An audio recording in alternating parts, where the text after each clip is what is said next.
E se o primeiro livro da Bíblia escondesse uma informação que a humanidade nunca foi preparada para entender? Não estou falando de uma interpretação diferente. Não estou falando de uma tradução equivocada. Estou falando de algo que está ali, escrito, visível para qualquer um que abra as primeiras páginas do livro mais lido da história. E mesmo assim, ninguém explica. Gênesis, o começo de tudo. A criação do universo, da vida, do ser humano. Todo mundo conhece a história. Mas existe um versículo, um único versículo, que estudiosos, teólogos e rabinos debatem há mais de 2000 anos sem chegar a uma conclusão definitiva. Um versículo que, dependendo de como você o lê, muda absolutamente tudo o que você acredita sobre a origem da humanidade. Quem eram os filhos de Deus mencionados em Gênesis capítulo 6? Por que eles se uniram com mulheres humanas? E o que exatamente eram os seres chamados de Nefilim? Essa palavra aparece na Bíblia, não em um livro apócrifo obscuro, não em manuscrito contestado. Ela está ali, em Gênesis, no texto canônico que bilhões de pessoas consideram sagrado. E ela desafia de forma silenciosa e perturbadora quase tudo o que nos foi ensinado sobre o começo da história humana. Os tradutores medievais tentaram suavizar esse trecho. Alguns líderes religiosos preferiram ignorá-lo. Outros construíram explicações apressadas, como se o assunto fosse perigoso demais para ser investigado com profundidade. Mas o texto original em hebraico não deixa margem para conforto. Há algo enterrado nas primeiras páginas da Bíblia. Algo antigo. Algo que foi registrado por quem o escreveu como se fosse um fato histórico, não uma metáfora. E hoje você vai descobrir o que é. Fique até o final, porque o que você vai ouvir nas próximas páginas deste roteiro da história não vai sair da sua cabeça tão cedo. Para entender o mistério, precisamos voltar. Muito antes da Roma Antiga, muito antes do Egito dos faraós. Precisamos voltar a um tempo que a maioria das pessoas nunca estudou com profundidade. Um tempo que a Bíblia chama simplesmente de o mundo antes do dilúvio. Gênesis não começa com Adão e Eva por acaso.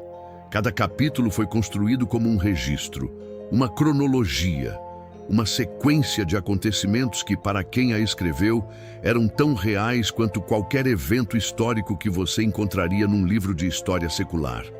E é nessa cronologia que, de repente, sem aviso, aparece algo que não deveria estar ali. Gênesis capítulo 6, versículos 1 ao 4.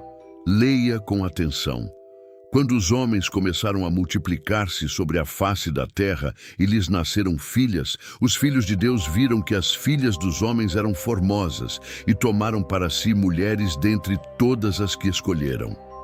Até aqui parece simples, mas o texto continua. Os Nefilim estavam na terra naqueles dias, e também depois, quando os filhos de Deus se uniram às filhas dos homens, e elas lhes deram filhos. Estes eram os valentes, que desde a antiguidade eram homens de renome. Leu com cuidado? Então agora me responda uma coisa. Quem são os filhos de Deus? Porque na Bíblia, essa expressão não é usada levianamente. No livro de Jó, por exemplo, os filhos de Deus aparecem se apresentando diante do Senhor, numa cena que claramente não se refere a seres humanos comuns. No Salmo 82, seres chamados de deuses são julgados por não terem cumprido seu papel sobre a terra. E no livro de Daniel, um ser descido do céu é descrito com linguagem quase idêntica à usada para os filhos de Deus de Gênesis. Durante séculos, 3 interpretações dominaram o debate, e cada uma delas cria um problema diferente. A primeira interpretação diz que os filhos de Deus eram simplesmente a linhagem de Sete, os descendentes do filho piedoso de Adão, que se casaram com mulheres da linhagem de Caim, considerada corrupta. Parece razoável, mas não resolve nada, Porque se fossem apenas dois grupos humanos se misturando, por que o texto descreve os filhos dessas uniões como seres extraordinários? Por que usaria a expressão filhos de Deus para humanos comuns, quando essa expressão, em nenhum outro lugar do texto hebraico antigo, se refere a isso? A segunda interpretação diz que eram reis e governantes, homens poderosos que se chamavam de divinos por arrogância. Mas essa explicação também tropeça no próprio texto, porque o autor de Gênesis claramente distingue esses seres dos homens mencionados no mesmo versículo. Se fossem apenas reis humanos, a distinção não existiria. E então existe a terceira interpretação, a mais antiga de todas, a que foi ensinada nas sinagogas por séculos antes de Cristo. A que aparece no livro de Enoque, um texto tão importante que foi citado pelo apóstolo Judas no Novo Testamento. A que diz que os filhos de Deus eram seres celestiais, anjos, ou algo que nossa linguagem moderna talvez só consiga chamar de entidades de outra ordem de existência. E aqui começa o verdadeiro mistério, porque se essa interpretação estiver correta, então a Bíblia, no seu capítulo 6, está descrevendo algo que vai muito além de uma simples história de casamentos mistos. Está descrevendo uma ruptura, uma transgressão de fronteiras que não deveriam ser cruzadas, uma contaminação que, segundo o próprio texto, foi tão grave que justificou o dilúvio. E os Nefilim, essa palavra hebraica que aparece no meio dessa passagem perturbadora, sua raiz linguística vem do verbo nafal, que em hebraico significa cair, os que caíram, ou os filhos dos que caíram. Quem eram esses seres? Por que o texto os descreve como homens de renome? Por que a tradição judaica antiga os temia? E por que, séculos depois, quando os espias enviados por Moisés retornaram de Canaã, eles disseram ter visto os Nefilim de novo? Algo não fecha. E quanto mais fundo você vai, mais o mistério se aprofunda. Existe um livro que a igreja decidiu retirar da Bíblia, não porque fosse falso, não porque contradissesse as Escrituras, mas porque era incômodo demais, detalhado demais, específico demais, sobre coisas que talvez a maioria das pessoas não estivesse preparada para saber. Esse livro se chama Enoque, e ele sobreviveu. O livro de Enoque foi encontrado entre os manuscritos do Mar Morto, os mesmos manuscritos descobertos em 1947 nas cavernas de Qumran que abalaram o mundo acadêmico e religioso. Esses documentos tinham mais de 2000 anos, e entre eles, múltiplas cópias do livro de Enoque. O que significa que, para a comunidade que guardava esses textos com suas próprias vidas, Enoque não era uma obra secundária, era essencial. E o que Enoque diz sobre os Nefilim?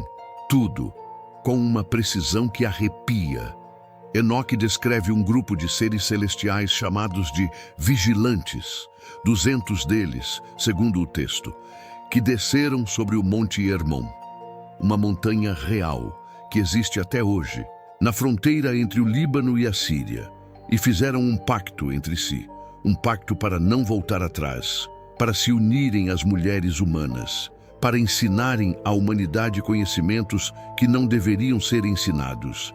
E aqui, o texto de Enoque fica perturbador, porque ele lista o que esses seres ensinaram: encantamentos, manipulação de plantas para fins que o texto chama de corruptos, a arte de forjar metais em armas, técnicas de sedução e adorno, e algo descrito como o conhecimento dos sinais celestiais, o que alguns estudiosos interpretam como astrologia avançada, ou até como compreensão de forças que estavam além do alcance humano naquele momento da história. Agora pare um momento e pense. Se você retirar a linguagem religiosa, o que Enoque está descrevendo? Está descrevendo seres de natureza superior que interferiram no desenvolvimento da humanidade. que transmitiram conhecimento tecnológico e esotérico a uma civilização que ainda não havia chegado lá por conta própria. E que dessa interferência nasceram seres híbridos, poderosos, violentos e, segundo o texto, insaciáveis. Os filhos dos vigilantes com as mulheres humanas, os Nefilim.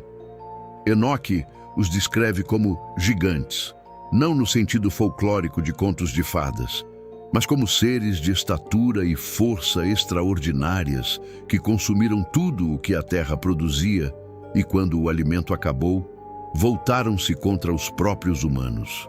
O texto diz que a terra clamou contra eles, que o derramamento de sangue e a sua corrupção haviam chegado a um ponto sem retorno. E é exatamente nesse contexto que Gênesis capítulo 6 introduz Noé. Existe um detalhe em Gênesis 6 que quase ninguém comenta. Antes de dizer que Noé era justo e íntegro, o texto diz algo específico. Diz que Noé era perfeito em suas gerações. Em hebraico, Tamim Bedorotav. A palavra Tamim significa completo, sem mácula, sem mistura. Gerações de estudo rabínico debateram essa expressão, e uma das interpretações mais antigas, encontrada em comentários judaicos que datam de séculos antes de Cristo, sugere que essa frase não se refere apenas ao caráter moral de Noé, mas à sua linhagem, à sua origem. Que Noé foi preservado do dilúvio não apenas por sua retidão, mas porque sua linha genealógica não havia sido contaminada pela mistura com os Nefilim. Se isso for verdade, então o dilúvio não foi apenas um julgamento moral sobre a maldade humana. Foi uma operação de limpeza, uma tentativa de apagar uma corrupção genética e espiritual que havia se espalhado pela terra inteira. Uma corrupção que começou com uma transgressão de fronteiras que nunca deveriam ter sido cruzadas. Mas aqui o mistério aprofunda ainda mais, porque após o dilúvio, os Nefilim aparecem de novo. Números capítulo 13. Moisés envia 12 espias para explorar a terra de Canaã. Eles retornam com um relatório que paralisa o acampamento inteiro de Israel e dizem palavras que ficaram gravadas na memória do povo por gerações. Vimos ali os Nefilim, os filhos de Anak, que descendem dos Nefilim. E éramos aos nossos próprios olhos como gafanhotos, e assim éramos aos olhos deles. Como isso é possível? Se o dilúvio eliminou toda a carne corrompida, de onde vieram esses seres depois? Algumas tradições rabínicas sugerem que a corrupção sobreviveu através da linhagem de Cam, filho de Noé. Outras sugerem que os vigilantes transgrediram novamente após o dilúvio. E há estudiosos que apontam para o texto hebraico original de Gênesis 6 e dizem que a expressão "e também depois", referindo-se aos Nefilim, foi inserida propositalmente pelo autor, como um aviso, como se ele soubesse que isso não havia terminado. Gigantes aparecem ao longo de todo o Antigo Testamento. Og, rei de Bazã, cujo leito de ferro media quase 4 metros de comprimento. Os filhos de Anak em Hebron, os Refaíns, os Emins, os Amzumins, povos descritos com linguagem que os separa claramente dos seres humanos comuns. E Davi, o jovem pastor que um dia se tornaria o maior rei de Israel, não matou apenas um gigante. Os textos de Samuel registram que Davi e seus guerreiros enfrentaram e eliminaram ao menos 5 desses seres. Como se houvesse uma missão não declarada dentro da narrativa bíblica, uma limpeza que continuava. E então você fecha o livro, olha para o teto e se pergunta: por que ninguém nos contou isso? Por que nas escolas dominicais, nos seminários, nas homilias dominicais, esse tema é tratado como se fosse folclore periférico, quando está ali, nas páginas que todos veneram, escrito em letras que resistiram a milênios? Talvez porque a resposta seja mais perturbadora do que a pergunta. Até agora, falamos de textos antigos, de manuscritos, de tradições rabínicas e livros retirados do cânone. Você pode estar pensando que tudo isso é fascinante, mas pertence ao passado, a um mundo que não existe mais. Mas e se eu te dissesse que esse mistério não ficou no passado? Em 1945, arqueólogos trabalhando no Alto Egito, perto de uma cidade chamada Nag Hammadi, encontraram um jarro de barro enterrado no chão. Dentro dele, 13 códices de papiro, textos gnósticos com mais de 1.600 anos de idade. E entre eles, um documento chamado o Apócrifo de João. Esse texto descreve a criação da humanidade de uma forma que não encontra paralelo em nenhuma tradição ortodoxa, e menciona seres que desceram para interferir na humanidade, usando uma linguagem surpreendentemente similar à de Enoque. Mas vamos além dos textos religiosos, porque esse mistério não vive apenas nas bibliotecas dos teólogos. Ele aparece em lugares que você não esperaria. Em 2003, pesquisadores, analisando o genoma humano, publicaram um estudo que identificou algo perturbador. Cerca de 223 genes presentes no DNA humano não possuem os precursores evolutivos que deveriam ter. Não estão em nenhuma outra espécie do planeta. Não seguem a lógica da seleção natural gradual. Eles simplesmente aparecem no genoma humano, sem história evolutiva rastreável. A explicação oficial da ciência é que ocorreu uma transferência horizontal de genes, provavelmente de bactérias, ao longo de milhões de anos. É uma explicação válida dentro do paradigma científico atual, mas é uma explicação que ainda levanta questões, porque esses genes específicos estão associados a funções cognitivas avançadas, ao desenvolvimento do sistema nervoso central, à capacidade de raciocínio abstrato. As mesmas funções que separam o ser humano de todos os outros animais do planeta de uma forma que ainda não foi completamente explicada. Não estou dizendo que a ciência está errada. Estou dizendo que existe uma lacuna e que essa lacuna tem o formato exato do mistério que começamos a investigar. Vamos falar de algo que poucos conectam: os Anunnaki. Se você já pesquisou sobre civilizações antigas da Mesopotâmia, já ouviu esse nome. Os Anunnaki eram os deuses do panteão sumério, seres que, segundo os textos cuneiformes mais antigos do mundo, escritos em tábuas de argila há mais de 5.000 anos, desceram dos céus para a terra, se uniram com humanos e geraram uma linhagem de reis considerados semidivinos. A civilização suméria e a tradição hebraica são geograficamente vizinhas, historicamente entrelaçadas. E quando estudiosos como o arqueólogo Zecharia Sitchin começaram a comparar os textos sumérios com os primeiros capítulos de Gênesis, as similaridades eram impossíveis de ignorar. Os nomes eram diferentes, a linguagem era diferente, mas a estrutura da história era a mesma. Seres de origem superior, descida à terra, união com humanos, geração de uma raça híbrida poderosa, corrupção, destruição por água, sobrevivência de um único homem justo através de uma embarcação. A história de Noé não é única na cultura humana. Existem mais de 200 versões do mito do dilúvio em culturas ao redor do mundo. Na Mesopotâmia, o herói se chama Utnapishtim, na Índia védica Manu, na Grécia Deucalião. Entre os povos maias, existe a história do grande dilúvio no Popol Vuh. Tribos nativas da América do Norte, da África, da Oceania, todas têm suas versões. Isso pode ser coincidência, pode ser memória coletiva de um evento real, ou pode ser que todas essas culturas estejam preservando, cada uma à sua maneira, a mesma memória. A memória de algo que realmente aconteceu, algo tão traumático e tão definitivo que nenhuma civilização humana conseguiu esquecer. E agora vem a parte que talvez seja a mais perturbadora de tudo. Jesus, o próprio Jesus, falou sobre isso. Em Mateus capítulo 24, quando seus discípulos perguntaram sobre os sinais do fim dos tempos, ele não falou apenas de guerras, terremotos e falsos profetas.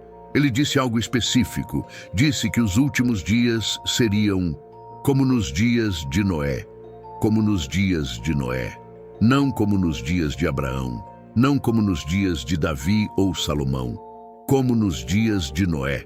Por que essa comparação específica? O que havia de tão singular nos dias de Noé que Jesus escolheu exatamente aquele período como referência para o que estaria por vir? A resposta mais comum é a maldade generalizada, a corrupção moral da humanidade. E isso certamente faz parte. Mas os estudiosos que mergulharam fundo nessa passagem apontam que Jesus estava se referindo ao contexto completo de Gênesis 6. Não apenas à maldade humana, mas a tudo o que havia por trás dela, a transgressão dos vigilantes, a corrupção da criação, a mistura de fronteiras que não deveriam ser cruzadas. E hoje, em 2024, vivemos em uma era onde pela primeira vez na história moderna, a humanidade está ativamente trabalhando para cruzar exatamente essas fronteiras. Engenharia genética, edição de DNA com tecnologia CRISPR, experimentos de hibridização entre material genético humano e animal, projetos de fusão entre inteligência biológica e artificial, pesquisas sobre extensão radical da vida humana, que beiram o que a Bíblia chamaria de imortalidade não autorizada. Não estou dizendo que esses avanços são necessariamente malignos. A ciência é uma ferramenta. Mas estou dizendo que as perguntas que esses avanços levantam têm ressonância direta com o que foi registrado em Gênesis 6. O que acontece quando seres cruzam fronteiras que foram estabelecidas para não serem cruzadas? O que acontece quando a mistura do que deveria permanecer separado se torna a norma? Gênesis já respondeu essa pergunta, e a resposta foi o dilúvio. Existe um versículo no livro de Daniel que os estudiosos de profecia citam há séculos. Daniel capítulo 2, versículo 43.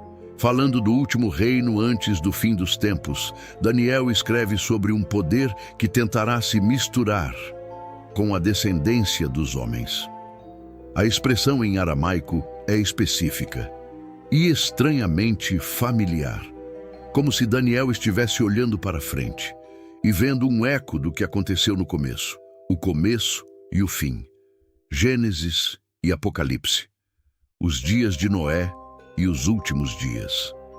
Talvez a Bíblia não seja apenas um livro sobre o passado. Talvez seja um livro sobre um padrão que se repete, uma guerra que nunca terminou, uma fronteira que continua sendo testada. E talvez o mistério de Gênesis 6 não seja um mistério arqueológico sobre gigantes e anjos rebeldes. Talvez seja um aviso, escrito há milênios, para uma geração específica, para uma geração que estaria, pela primeira vez na história, em posição de repetir exatamente o que foi feito antes. Uma geração como a nossa, chegamos ao fim, mas não ao fim do mistério, porque esse é o tipo de assunto que não fecha, que não empacota com um laço e uma resposta definitiva, que fica com você, que volta nas horas silenciosas, que faz você olhar para o mundo ao redor com outros olhos. Pense no que investigamos juntos. Um texto com milhares de anos de idade, que descreve seres de natureza superior, transgredindo fronteiras estabelecidas, gerando uma raça híbrida poderosa e destrutiva, corrompendo a criação a um ponto sem retorno, provocando um julgamento de proporções globais, e depois, o mesmo padrão ressurgindo. Em Canaã, em Bazã, em cada canto da terra prometida que Israel precisava enfrentar. Como se a guerra não fosse apenas política ou territorial. Como se houvesse uma dimensão da história humana que nunca foi ensinada nas escolas. uma dimensão que os escritores bíblicos conheciam e que registraram com uma seriedade que deveria nos fazer parar. E então Jesus chega e diz, como nos dias de Noé, não como aviso casual, como profecia precisa, como se ele estivesse apontando para um ciclo, para um padrão gravado na estrutura da história.